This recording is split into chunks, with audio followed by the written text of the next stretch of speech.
The problem is in organics, if for example you allow hydroponic berries, you allow container grown berries, it's a very cheap system. It's very inexpensive.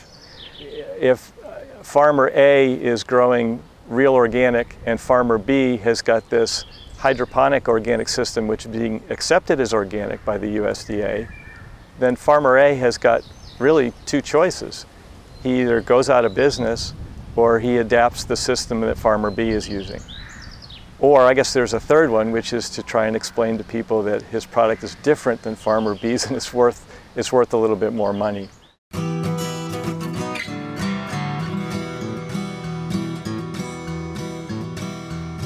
You just heard from Hugh Kent about the erosion of integrity at the USDA. They oversee the National Organic Program, that government body that is intended to enforce the soil health principles of the Organic Food Production Act. I've actually been with Hugh when he opens up the language of the Organic Food Production Act. As a lawyer, he can describe in detail how hydroponic production violates the language in that act, OFPA of 1990. Hugh, in this interview, goes on to describe his experience as a real organic farmer, competing directly with the industrial powers that violate the organic standards by continuously fertilizing blueberries in small containers of cocoa coir or peat moss, and violating them in other ways as well. Before we jump back into today's episode, we want to thank you for subscribing to our podcast and to ask you to visit our website, realorganicproject.org, to become one of our 1,000 Real fans. Our movement is quickly growing, and we hope you'll support our 1,000 Real Organic certified farms by officially becoming a Real fan. You can help find local organic food in your stores and get it to your tables. Now let's return to the conversation between my co-director Dave Chapman and the real organic blueberry farmer, Hugh Kent. All right, good morning. Welcome to the Real Organic podcast, and I'm very pleased today to be talking to my old friend, Hugh Kent, who is a highly respected organic blueberry grower from Florida. And with his wife, Lisa, he owns King Grove Farm. Good morning, Hugh. Morning, Dave. I understand it's pretty hot there. It is. It's hot. It's muggy. We don't get smug about where we live this time of year. Yeah. Okay, well, I've been to your beautiful farm and seen, kind of, what is it, 20 acres of blueberries? Yes. Yeah, it's great. So tell me, how did you get to become an organic farmer of blueberries? I knew I wanted to farm. This is an old piece of land that's was homesteaded by John King in the 1870s, and he was one of the original yeoman farmers shortly after the Civil War who came down to this part of the state and under the federal homestead program to populate the state of Florida. And he went by steamship from Buffalo to Savannah, Georgia, and by horseback from there with his wife and two little kids. And he started this farm in 1874, and one of my ancestors bought it in 1890. And then in the early 2000s, 2003, my family couldn't afford to keep it, and they put it on the open market, and one of my sisters and I bought it in an arm's length deal in 2004. And we had to sell some of the property, and we did a conservation design development on that, ultimately sold it as conservation land, which was wonderful, and then started to farm. It was a conventional citrus grove before we transitioned to organic blueberries. And I knew I wanted to farm organically. We grew up with a pretty strong land ethic. My grandfather farmed in New Hampshire near you. He was the 9th generation of his family to farm the same piece of land. And I'm named for his son, Hugh Tuttle, who was the 10th generation. So we just grew up being around agriculture and with a healthy respect and admiration for the natural world. And I think most of the people in my family are kind of most comfortable where places where nature's got a little bit of the upper hand. And this is one of those places where we live now. It's a beautiful spot. And I think the organic decision was easy for me. The word sustainable, we're kind of inured to it, I think, now, but it's a really meaningful word. If it's not sustainable, it doesn't mean that it's nothing or that it's neutral. It means it's unsustainable. If it's unsustainable, then ultimately it's destructive. And I didn't want to farm in a destructive way. I wanted to farm constructively. And it was really important to me to be able to grow very healthy food, provide that for people, and do that in a way where I could leave the land healthier, more productive than when I started. And that's what the organic movement's all about. So when you first became an organic farmer, like, what did that look like to you? What did organic look like? Could you find organic food in stores commonly? Yeah, it was around.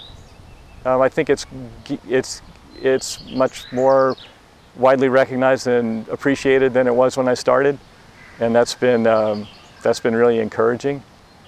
But obviously there's some real problems in the integrity of the organic structure and the administration of it under the current USDA, and that's probably why you and I are talking. You know, I was fairly unfamiliar with blueberry farming until I visited your farm, and I was blown away. So tell me about it. What do you do to maintain and improve the soil? How do you make your berries taste so good, which they do? They taste really good. So tell me about that. We do it by improving the soil as much as we can and then getting out of the way, really. I've been fascinated and amazed at how the farm has progressed over the last few years. When we concentrate on quality soil, a lot of the other problems take care of themselves, and I noticed that we use less and less inputs, and we have less and less pest pressure. So the foundation of our organic system is to make the soil as healthy as we can, get as much variety and microbial activity going on in the soil, and allow the plants to pick and choose what they need out of that soil environment, and then let them do what they do. I'm not sure I completely understand what I do. I work with the soil as best I can. I make it as fertile and get as much microbial activity going. But even the PhD soil scientists will tell you they can only identify somewhere between 1 and maybe at the most 10% of the microbes that are active in healthy soil. They don't even have names for them, let alone understand exactly what it is that they do. So I accept that. I've got limited knowledge about it, and I just work as hard as I can on continually improving the quality of the soil and the amount of microbial life that's going on there. And then the plant knows what to do from there. Yeah. I remember one thing that struck me as being really neat is that in the paths between your blueberries, they're all growing, plants, and then you mow them and blow them onto make a mulch right around the blueberries. Is that right? One of the biggest challenges in organic agriculture is weed control, and there are various ways of trying to control weeds and cut down on the pressure that they put on the crop plant. And I believe the best way to do that and the easiest way to do that is to use natural mulches and green manure. What I mean by green manure is the material that naturally grows in between the rows of the blueberry plants. And I use cover cropping, which means I'll sometimes intentionally plant within those rows between the blueberries. And then sometimes I'll just let Mother Nature decide what it wants to grow there. And then I use that to feed the plants themselves and to create a thatch or a mulch underneath the blueberries. And I do that with machinery that I designed and fabricated, and I don't know how other people do it, but that's how I make it work. So, Hugh, how did you get connected to the Real Organic Project? Oh, I think it was a few years ago. And I got really concerned. I was having a conversation with somebody in Massachusetts, friends in Massachusetts, and they asked, well, how's it going down there? How's your farming? And I said, well, it's great. We figured out how to do this. The plants are wonderful, they're beautiful and healthy, and the product is excellent. People really appreciate it, they want it. But but we're having trouble getting a fair price for what we're growing, and putting a lot of financial pressure on the farm. And I hadn't figured out where that was coming from yet. But I had a few ideas, because I had been to an extension event where they were promoting organic container growing blueberries, which is hydroponics with a different name, where the blueberry plants are grown on plastic sheeting in plastic pots. And this is a very cheap system. And I realized that was a lot of where the competition was coming from. And I was explaining this to my friends in Massachusetts, and they said, well, you need to talk to Dave Chapman. Actually, he's a cousin of mine, so that was an easy connection for me to make. And when I talked to you, Dave, I remember you saying, asking me questions about what was going on, and I explained I thought these hydroponic systems were completely changing and taking over organic agriculture, at least in blueberries in the Southeast. And you said, well, yeah, it's going on everywhere, Hugh, and it's going on with tomatoes. That's why you can't find, it's hard to find a soil-grown organic tomato anywhere now. They're hydroponic. And there's horrible things going on with animal welfare and confined feeding operations, feedlots for organic dairy and chicken eggs and other crops. And this is where have you been, Hugh? So that's how I got involved with the Real Organic Project. I realized mine was not an isolated experience, that this is a takeover that's happening all over the United States. It was all a shock to me too, Hugh, when not that long ago, 6 years ago, when I got into this, I thought organic was going pretty good, and I thought this thing with hydroponic tomatoes was just a one-off, that somebody wasn't paying attention with the National Organic Program. Turned out they were paying attention, and it was a very conscious, calculated decision. And then it grew, and then I realized, oh my God, we didn't even know about the berries for a long time, and it turned out they were the biggest hydroponic crop there was. So down where you are, how big is it? Like are hydroponics displacing soil grown for certified organic blueberries in the Southeast? Absolutely. Profoundly, rapidly, maybe irreversibly, if something doesn't happen pretty quickly, because this is a system that's so inexpensive, because the costs of growing this way are actually external costs, they're externalities that are foisted on everybody, but it's such a competitive advantage for people growing that way that it's pushing people who are playing by the rules, it's pushing them out of business. Hugh, there was a big debate that happened in the country a couple of years ago around whether or not hydroponic producers would be allowed to use forbidden herbicides immediately prior to certification, which is forbidden for all organic production. You need a 3-year transition. Could you talk about that debate and what you saw happening? In order to farm organically and have your product labeled as organic, the law requires that you have treated your land only organically for at least 3 years. And if you are, say, a conventional blueberry farmer and you decide that the market is demanding more organics, you can start to treat your blueberries organically, use only organic inputs, change your farming practices, but you'll have to do that for 3 full years before what you're producing can be sold as organic.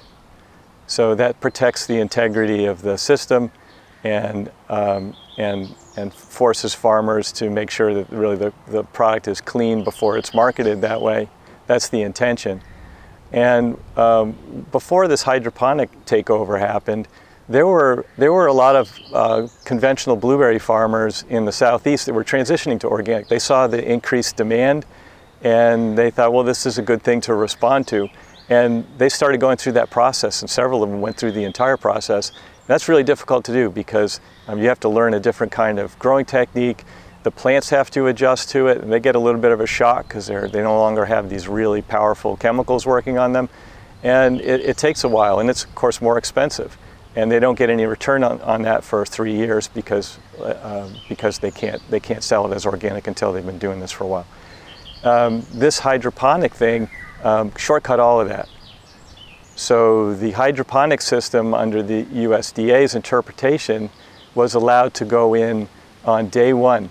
So they could take conventional land that had been farmed with conventional agricultural chemicals, and including glyphosate, including herbicides, real powerful herbicides, anything you want, anything that's legal under conventional agriculture. And, excuse me, and they could, the day after they had applied some of that, come in and compact and level their soil and cover it in plastic and put plastic pots out on there with some inert material basically, and start feeding the plants with a solution of fertilizers and nutrients through drip lines, and then at the end of that week call that an instant organic farm, and that was accepted. So we had, and that was promoted actually. The people who were selling these systems were saying, hey, it's great, you no longer need a transition period. And I believe that's an absolute fraud. It's an intentional deception, that's what fraud is. And the USDA knew that was going on, and they wouldn't stop it.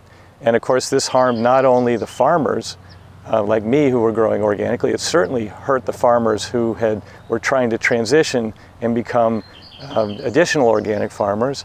And instead, it put those people out of business and in favor of this new cheap system. And most importantly, it's a fraud on the consumers because they think that they're paying a premium for organics for good stewardship of the land as well as clean food, and that was obviously not happening. So there was quite a lot of controversy about that, and there was enough pressure after a while. The people running the National Organic Program at the USDA decided that that was not a good look. So they said, not until June of 2019, but they finally said, no, you can't use glyphosate one day and then put plastic out and put pots on top of that and call it an organic farm the next day. They said you have to wait 3 years or just go out onto land which hasn't been used for 3 years and use the same system, and we'll accept it. So it's a little bit of an improvement. It's not quite so blatant, but it's still very disturbing that the system which is being basically promoted by the USDA, because once you allow it and if it's cheaper, you're kind of mandating it. They're saying, go ahead, go out there and compact this land and laser level it, which makes it basically unsuitable for farming, and then cover it in plastic, and then put plastic pots out there, and we're going to let you call that organic. And that's a huge problem for people like me, because allowing that cheap hydroponic system, the disposable plastic farms, to be labeled as organic in the same way that this farm is labeled as organic, creates a situation where on the shelf, the consumers have no idea. They both say USDA organic, and they may have different prices, but they have no idea what it is that they're buying or how it was grown, because the standards are so lax and they've been eroded so much, and there's just so much lack of integrity now in the USDA's administration of the National Organic Program. So Hugh, you said that when the USDA permits something like hydroponic or the use of glyphosate immediately prior to certification, they almost mandate it. Could you talk about why that's a mandate? Farmers are competitive, and in order to make a living, they have to do things at least as well, or maybe some things better than other farmers. They need to grow a high quality product and do it efficiently and as inexpensively as they can. Otherwise, they don't stay in business. And the problem is in organics, if for example you allow hydroponic berries, you allow container grown berries, it's a very cheap system. It's very inexpensive. If farmer A is growing real organic and farmer B has got this hydroponic organic system, which is being accepted as organic by the USDA, then farmer A has got really two choices. He either goes out of business or he adapts the system that farmer B is using. Or I guess there's a third one, which is to try and explain to people that his product is different than farmer B's and it's worth a little bit more money, which is the route that I decided to take. But there are plenty of farmers who have just said, if that's allowed and my competitors are doing it, I have to do it. The farmers are in a situation where they're selling into a mass market, and as somebody, a buyer from a major chain once said to me when I explained the difference between soil grown and hydroponic, he said, "Dave, if it's certified by the USDA, I don't care. I don't care if there's a difference. That's good enough for me." And you know, this was somebody who buys, you know, hundreds of millions of dollars of produce a year. You know, they have the choice, but they're stuck in a system too. Everyone's stuck in the system, and the outcome is that the people whom we most want to protect, which is the eaters and the farmers, and I would say, and the climate, are all going to lose. So let's talk about losing and winning. A lot of this hit home for me when I had a conversation with a buyer for a well-known natural foods chain, and they're very sympathetic to what I was explaining. They understood it, and they said, "Hey Hugh, you know, your prices are too high." And I said, "Well, that's what I need to stay in business." And they said, "Well, you're just way higher than these container-grown operations." And then they explained it very well. They said, "You know, we can't hire somebody to stand in our produce section and tell people, hey, this package of organic blueberries is different than this package of USDA organic blueberries, and it's more valuable, and here's why." We can't do that. That's not part of what we can do for business. And I said, you know, you're absolutely right. That's I guess that's my job. I have to go explain to people what's going on, and that's why I'm involved in the Real Organic Project. Tell me what you do explain to people. I mean, let's say that I was that unknowing customer who goes into the store. I want to buy some certified organic blueberries. I see yours and theirs are cheaper. What would you say to me? Why should I care? What's the difference? We know theirs are cheaper. The cost of production is less. And everyone goes, well, great, let's all become hydroponic growers, which is what's happening. So what would you say? Look, you should think twice about this, and here's why. Well, the first thing I'd say is that I have absolutely nothing against hydroponic production. I admire it. I think I really respect it. I admire it. I respect anybody who farms well. I respect the innovation that's behind it. I think it's a powerful new way of growing, and I think it maybe is very appropriate under certain circumstances. But I'd also say that it is in no way organic, and it shouldn't be allowed to be labeled as organic because it's co-opting an established brand which took a long time to educate people about. And hydroponics simply are not organic. And it's frustrating that they won't stand on their own 2 feet. If the hydroponic industry thinks that they have a great product, they should explain that to people. And they should say, here's why it's good. It's got all these advantages. But they don't. They hide behind it. You never see any of these blueberries labeled as hydroponic. They all just say organic, and they aren't. And it confuses the issue. It confuses. It ignores the fundamental differences between the growing systems. And what I would try and explain to people is that the basis for the way I grow and the way real organic farmers grow is the soil. So we concentrate on the soil, we work with the soil, that we steward the soil.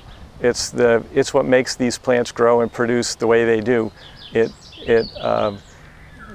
People in the general public don't really understand, I think, how important soil is and how incredible living soil is. There's more microbes in a spoonful of healthy soil than there are humans on the planet. There's more than 8 billion. In a good handful of soil, there's more microbes than humans have ever existed on the planet. And there's only somewhere between 10% and 1% of that community of microbes that we can even identify. The PhD soil scientists don't even have names for them, let alone know exactly what it is that they do. So the analogy is between the complexity and the, I don't know what word to use, it's almost metaphysical. There's this universe of microbes that plants use, healthy plants use, grown in an organic system, and that microbial universe in the soil is similar to the microbial system that we have in our digestive systems, where our bodies are made up of mainly microbes in our digestive system. We have far more microbial cells than we have other cells in our body that are basically part of this same microbial universe, and they've evolved together over eons. And I tell people, I can't explain this to you in great detail. The scientists can't explain this to you in great detail, but I have a hard time believing that we can replace that complexity and that microbial complexity with a man-made system, which is a solution of a few nutrients and micronutrients that are dripped through an inert growth media in a plastic pot. So that's the first thing I like people to understand, is that that just almost intuitively, this system, which used to be what farming was until a few decades ago, is something that evolved with us over eons. And I think it's a little bit arrogant at this point for us to think we can replicate that with hydroponics. They have a place, but I don't believe it's the same thing. The second thing I like people to understand is that there are consequences and there are externalities to the way that we grow.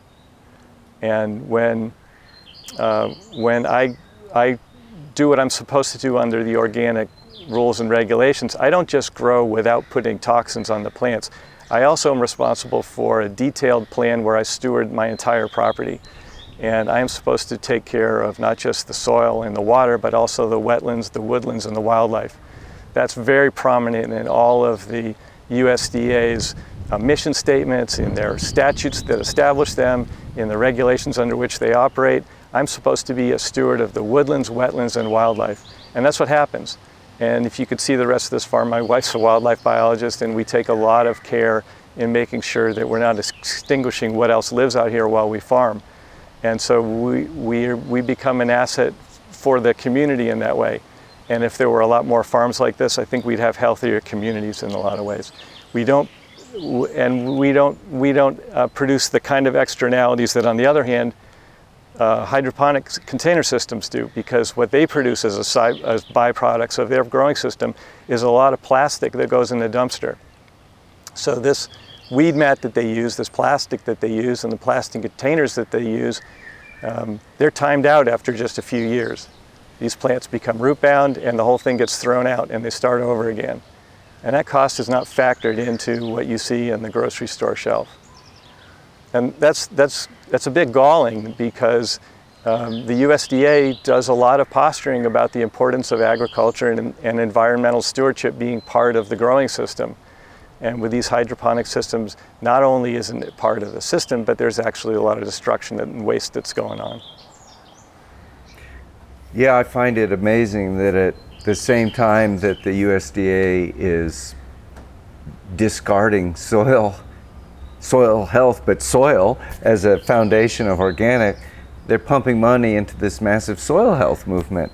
And it's like, why don't you just pump that money into organic and keep it real? But they're not. There's a lot of money being pumped into the USDA, as well as the USDA pumping money. And that money is to lobby people to take positions that I would say are in opposition to our best interests. And I see the change in the USDA as being initially maybe gradual, but now a fast erosion of integrity. And I think there's a crisis there. And I use integrity in the classic sense. I use it to mean consistency between what you believe and what you say and what you do. So it means doing what you say, and saying what you believe, having all of those in alignment. If you look at what the USDA believes, you'd find that in their mission statements. You find that in the statutes which establish them, and you find that in the regulations that they put forward. So that belief is there, and then you look at what they say, and we have representatives of the current USDA. Here we are in the fall of 2020, and they're basically engaged in a PR program to talk about how they are maintaining integrity of the organic program, and I think that's highly cynical, because I listen to what they say and then I see what they do, and these aren't aligned at all. What they're doing is they're allowing systems which are taking over, and they're organic in name only. So, in the great thing that you said to that customer, you left out one huge thing, Hugh. Come on, taste. Your blueberries taste incredible. They're really good. I think we know, we've got testimonials from amazing variety of thought leaders about how good your blueberries are. So I think that I think they taste that good because your soil. And I don't think the hydroponic people know how to replicate that. I think they even could make something sweet, but I don't think they can make something with the kind of complex flavor that your berries have. Yeah, I think that the taste of real organic produce, and I know berries the best, but I think there's a reason why people think they taste superior. I think it's a reflection of their bodies knowing what's good for them. So we get testimonials about the taste of our berries almost daily in our season, and these are unsolicited, and they're remarkable. They really shocked me. This kind of thing you're probably familiar with. When I tasted your tomatoes, Dave, I hadn't had any of those since I was on my grandfather's farm, and their hydroponics can grow a nice looking piece of produce, but I just don't think they can grow anything that tastes like this, and I think there's a reason why we think it tastes good. It's because it's really good for us. Yeah, there seems to be a trade going on where, in order to have blueberries and strawberries and tomatoes and whatever every day of the year in every store in the country, what we give up is having them ever taste great. And it used to be like when the peaches came in when I was a kid in Pennsylvania, they were really good. That's not the case anymore. It's just not. So it's a little bit tragic, this cycle where we keep losing what we most care about. So let me ask you, your farm is certified with the Real Organic Project. What was that like for you? Has it been helpful? Obviously, I don't know if it's obvious. In the beginning, certification has mostly been a political statement, building a movement, because we didn't even have a label. I think you carried the very first label this year, and it was still in a prototype, but you put it on your boxes. So just could you talk about Real Organic certification and why you did it and what your hopes are for it? Well, for me, there was a turning point, or as a profound event, and I went up to your symposium a couple years ago at Dartmouth and spoke haltingly about my experience and listened to some really experienced organic farmers and other people in the agricultural community and academics, and talking about this whole takeover. And I realized, well, I'm just part of a much bigger problem. I'm seeing, part of a much bigger problem, and that was really heartening for me, but sad at the same time, because I saw these guys that are a little bit older than me, and they were the ones who brought organics into this country and promoted it and created the movement. And it was a long, painstaking process, So for a lot of them, it's been their life's work, and they're seeing this being taken away. They're seeing all of this fraud going on, and they're livid, and they should be.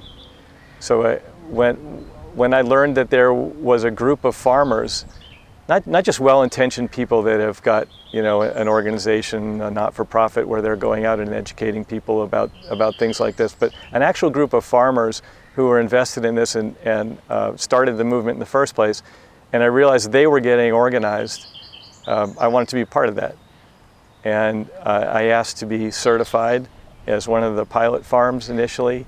And the certification really consisted of confirming that first I'm USDA certified organic, and then coming down and seeing my farm and confirming that I'm actually complying with the organic standards as written, as opposed to the way the USDA does it, which is to accept some things which are really not allowed under the laws and the regulations.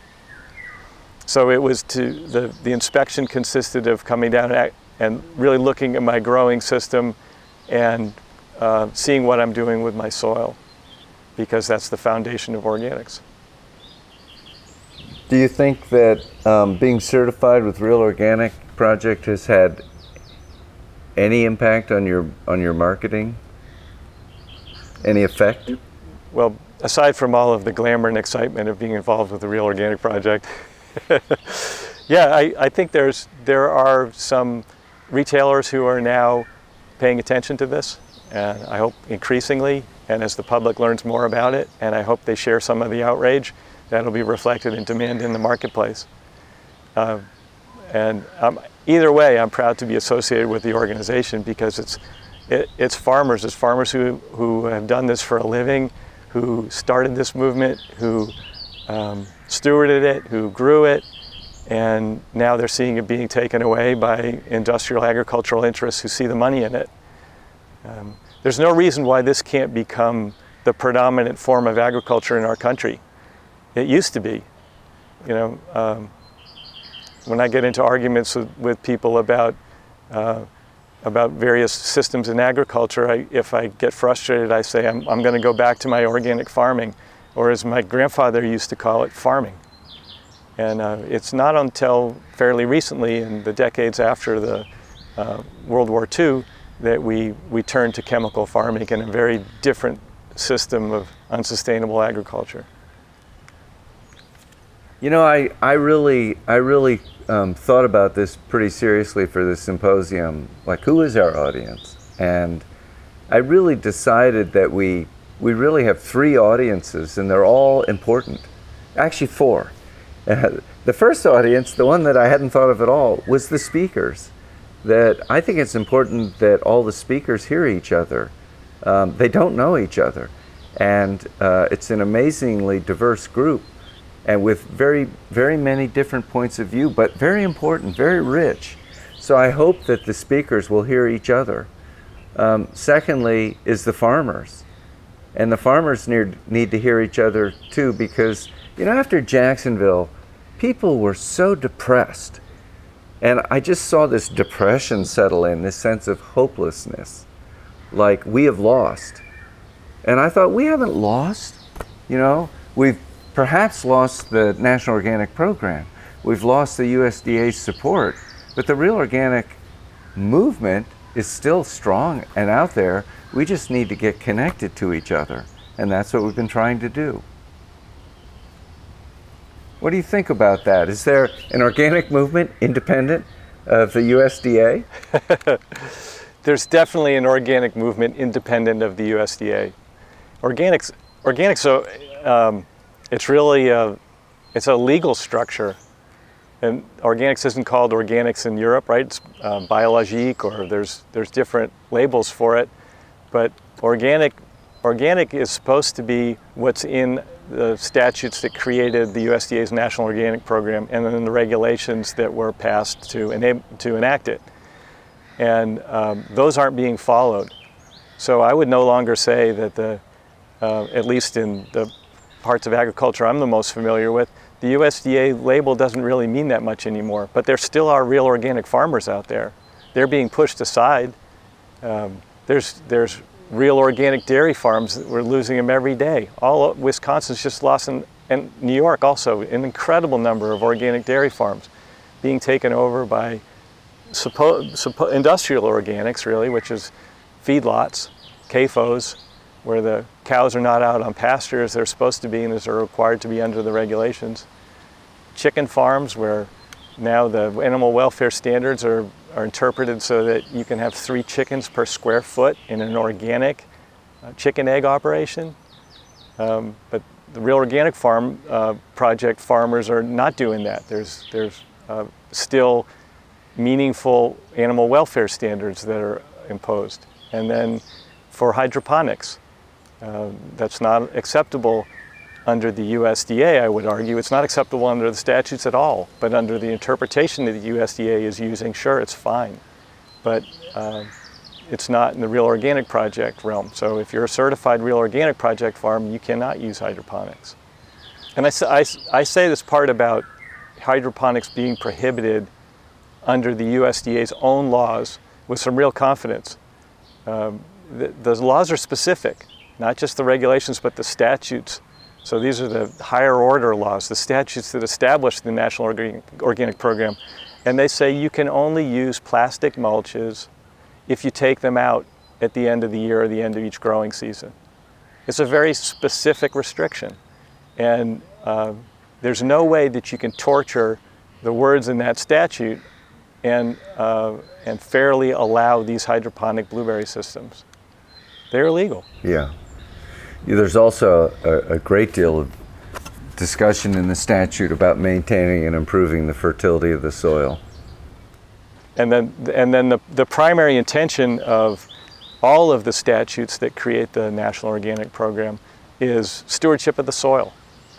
And that's the basis of organics. Organism. It's the living organisms in the soil that create this quality of food. And now we're understanding that it's not just the quality of the food, it's not just the environmental stewardship that we are supposed to environmental stewardship that's supposed to be part of our production systems, but now we're understanding that this is where there's huge potential for carbon sequestration. Healthy soils sequester carbon out of the atmosphere. And it's been fascinating to listen to some of the other people who are involved in the Real Organic Project and in the Symposium, and realize that these guys have seen this for a while. I didn't understand that until recently, that one of the healthy byproducts of real organic farming is that we are doing something about climate change. We are sequestering carbon. And I started out with soil here that looked like Daytona Beach. I'm on the high ridge in the central part of the state of Florida. We have some rolling hills, beautiful, but it's sandy soil. And now I have soil out here, and I'm not even sure where it came from. I've got thick topsoil in my blueberries. I've got black soil with all kinds of living organisms in it. And they've just evolved over the several years that I've been doing this for about 10 years. And I'm now creating topsoil, and it's thick black soil. And I know what that black is, it's carbon. Yeah. I don't know where to begin talking about problems in current agriculture policy in this country. I don't know where to start. This is one of them that I'm familiar with, but there's all kinds of stuff going on that's really disturbing. And in my mind, it's because it's being driven by large corporate interests that are currently in control of our political system. Here we are, it's October of 2020, and I see the reach of large corporate interests in almost everything that I do, and it's been going on for years in the marketplace for agricultural products, and farmers have been struggling with this for decades, and that's why so many of them are gone. It's why we've got these enormous industrial corporate farms. It's not because they're better farmers.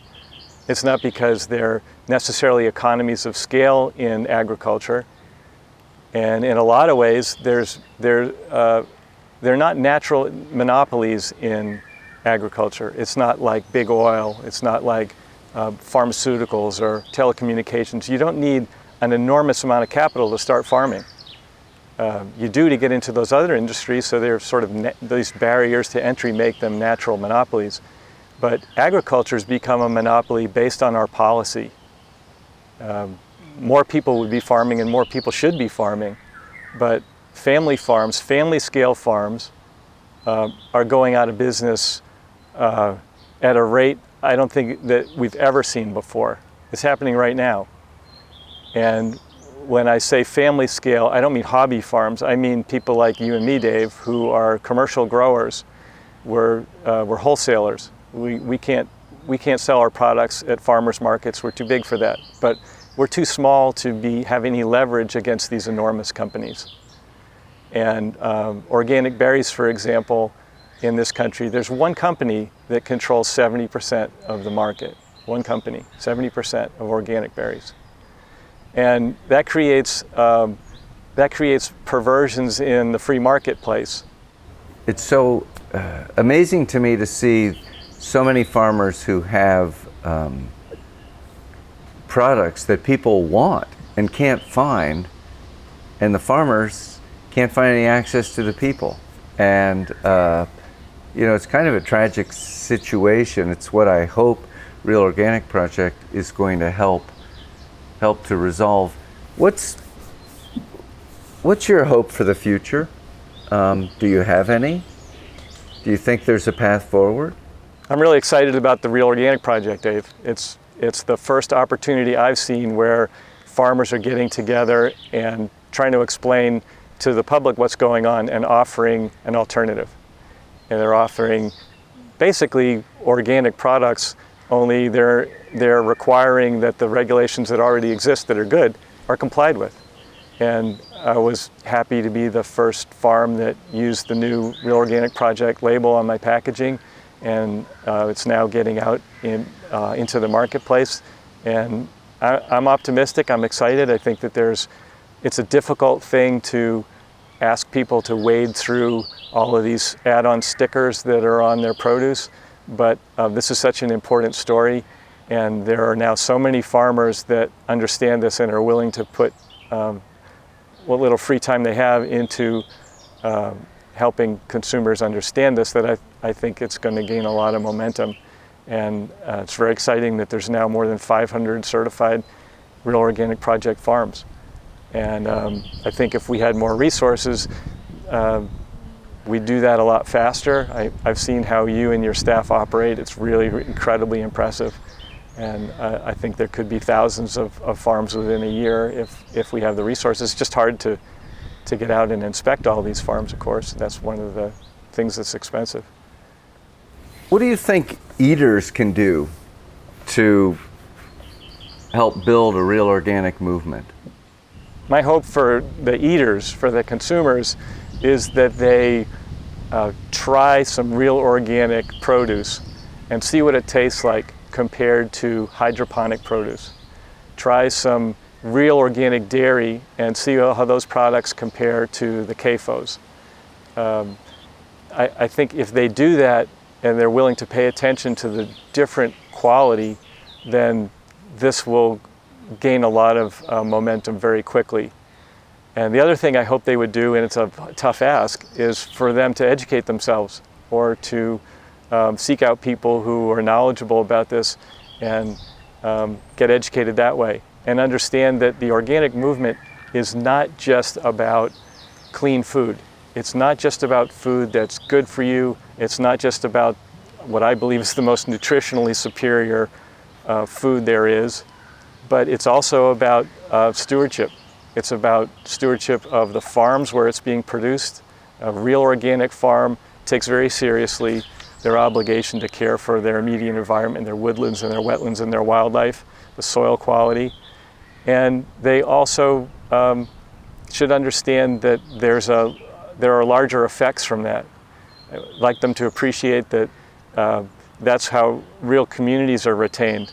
We don't just have factory farms and we don't leave behind the social mess that creates. If we have more smaller sustainable farms in this country, we bring back the health of our rural communities. And the last thing that I really hope they would understand is this is all part of addressing climate change. This is not just about you feeling good and having better food for your kids. This is about having a better future for your kids. This is how we sequester carbon. It's one of the most meaningful ways that we can address climate change. I'm learning more and more about that from the people that you've brought into the symposium, and it's really impressive. It's very profound. Soil, good healthy soil is not just for growing good healthy plants that sustain healthy people. It's also about the larger systems. It's also about having a healthy planet. Yeah, that's great. I was so struck by the program in Denmark where the government pledged $150 million to take the country organic, which in US terms, in terms of our economy, would be about 19 billion. And you know, the logic wasn't just that we want to produce better food for the people who are willing to buy organic.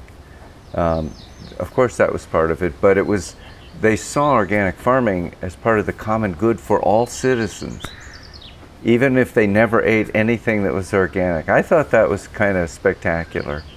And for me, that's the challenge of, you know, can we do a better job with our government? Because I think that, you know, government is important in this.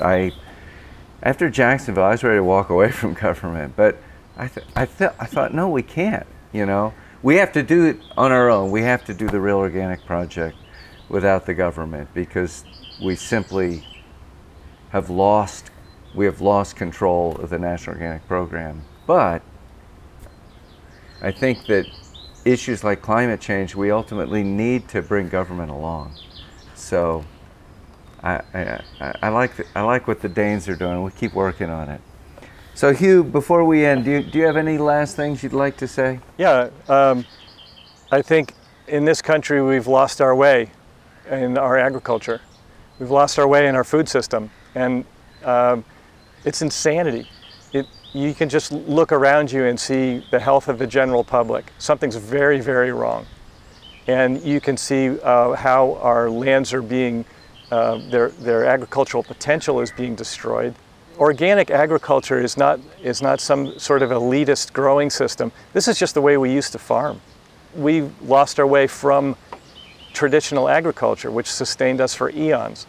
And we decided for some reason after World War II that we were going to invest in chemical agriculture, and we were going to shift the entire food system in that direction. And we're seeing the consequences of that.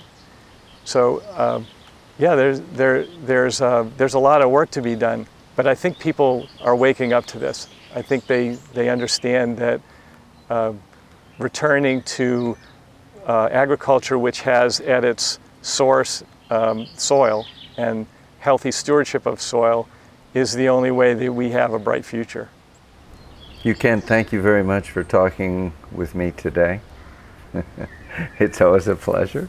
I can't tell you how much I admire the work that you're doing. I think you are the most effective advocate for responsible agriculture in this country. Thank you very much. Thank you for listening to the Real Organic Podcast. We hope that you'll subscribe, tell your friends, and leave us a review on iTunes, Google Play, Spotify, or wherever you found us. A video version of this interview, as well as the full transcript with links related to today's episode, can be found at realorganicproject.org/episode 17. Please join us next time for an interview with Vincent Stanley.